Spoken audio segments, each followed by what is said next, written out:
Assistant General Manager of the Regina Pats, Dale Derkatch, is joining us. Dale, thanks so much for waiting online and doing this. Let's start first off.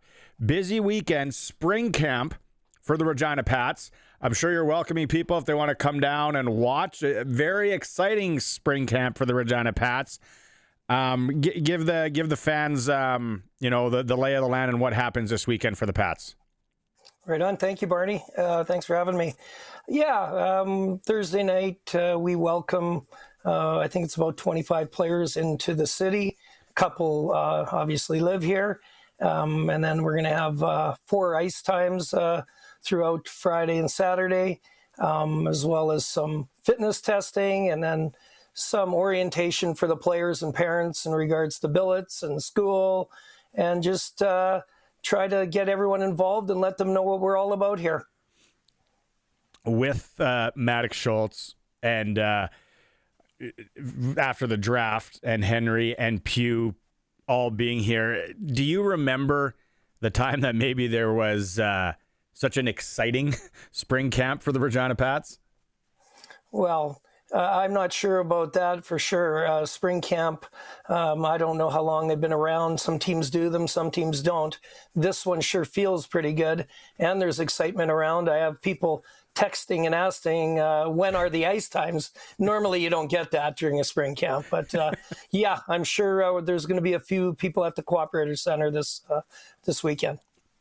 Can you, from your lens or aspect and that day, can you take us through the trade where you guys get Liam Pugh from third? We talked to Al Miller. He said, it was something you guys talked about. It was depending what was going to happen in 2. But from your words and how you saw that all play out, Dale, how did it go? Well, we had talked earlier about potentially moving up to number 2 or number 3. And it was always just something you're talking about and kind of in a joking manner.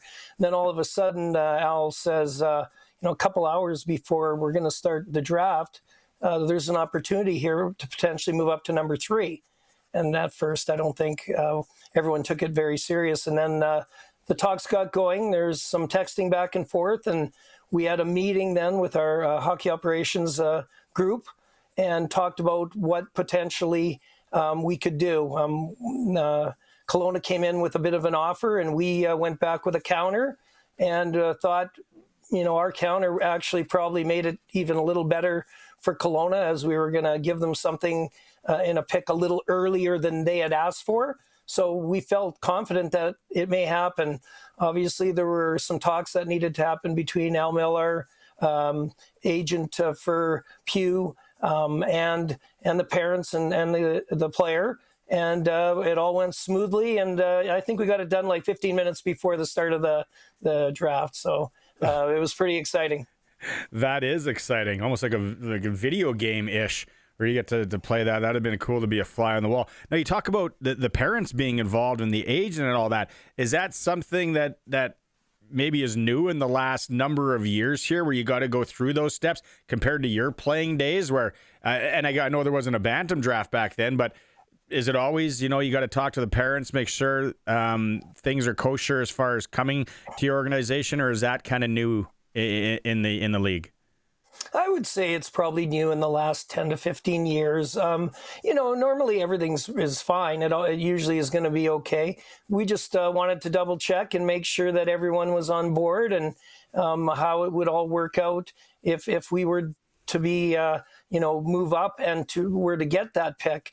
Things were contingent on Liam being available at that pick. So it wasn't a slam dunk, right? Yeah. There was a number 2 pick to go ahead of that. So we were just making sure that may happen. And it did. It was great. It worked out well. Al did a great job of organizing the whole thing. For you, kids that play, you coach in the Sask AA U15 league or Bantam league.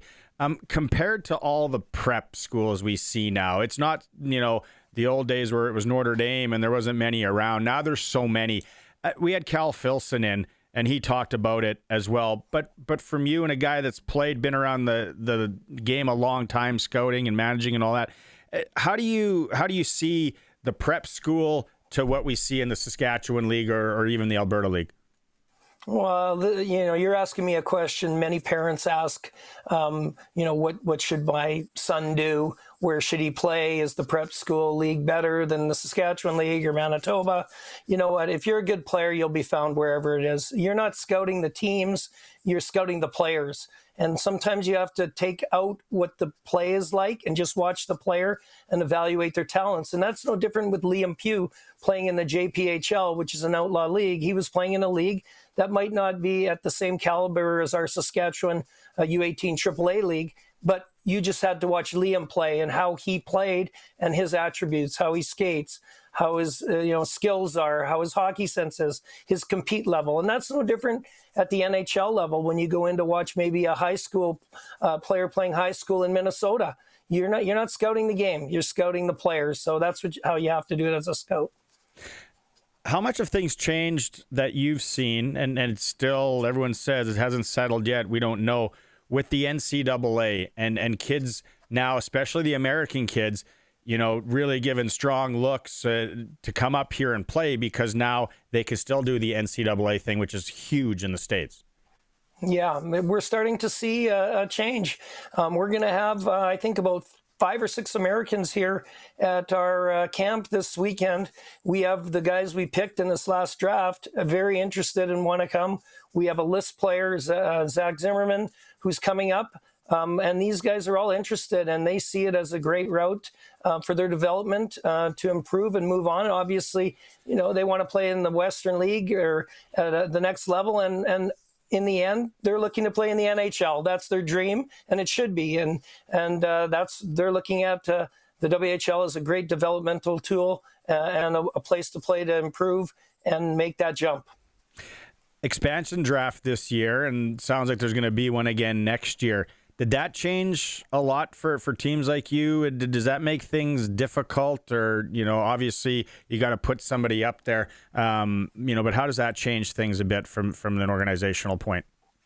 Yeah, it makes a little bit of a, I don't want to say a hassle or something, but, you have to put up a player that you've drafted or listed, and it's kind of tough, right? You've maybe invested in that player and the family, and they want to be with you, and you have to leave someone available. And, it just so happens, it worked out for us. We didn't have to lose a younger player. We lost a player that was not playing for us or going to play for us over the course of the next few years. So it worked out, but it doesn't always work so well like that.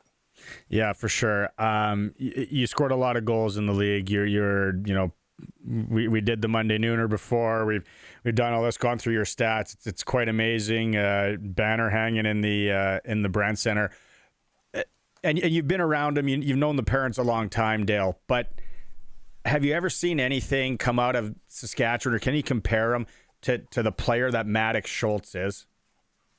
Well, I haven't seen it as a scout, really. This is pretty cool.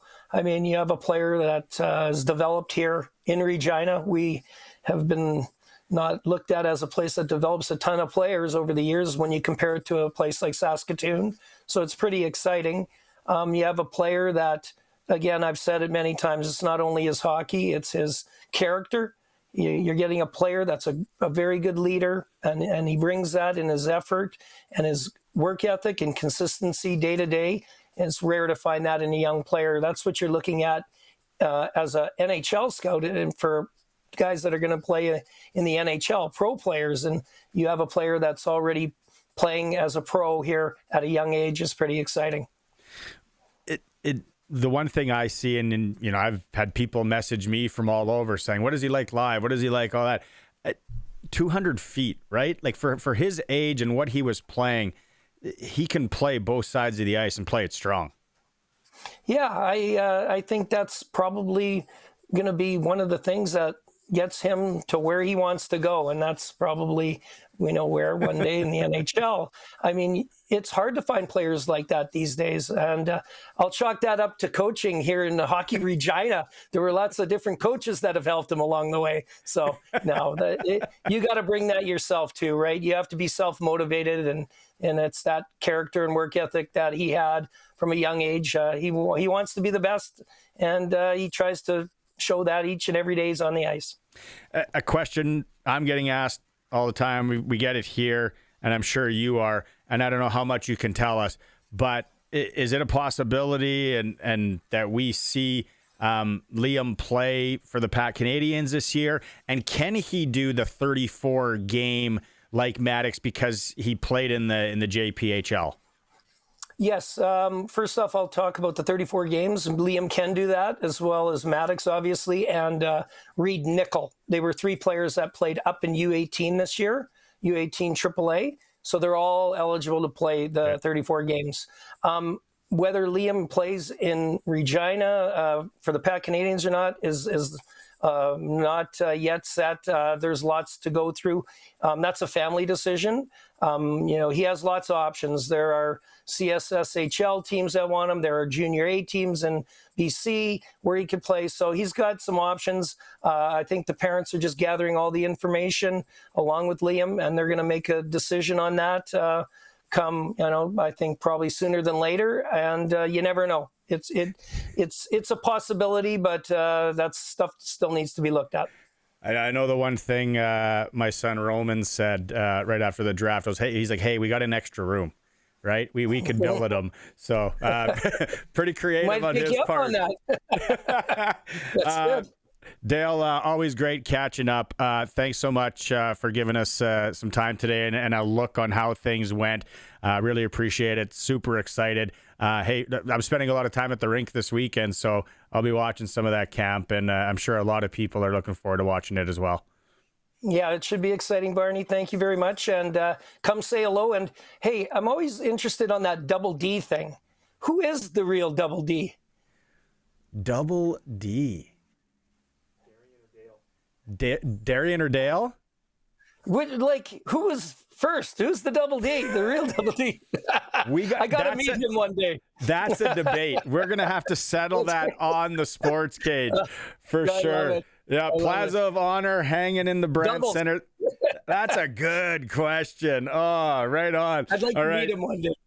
Thanks, Dale. Have a good one. Take care.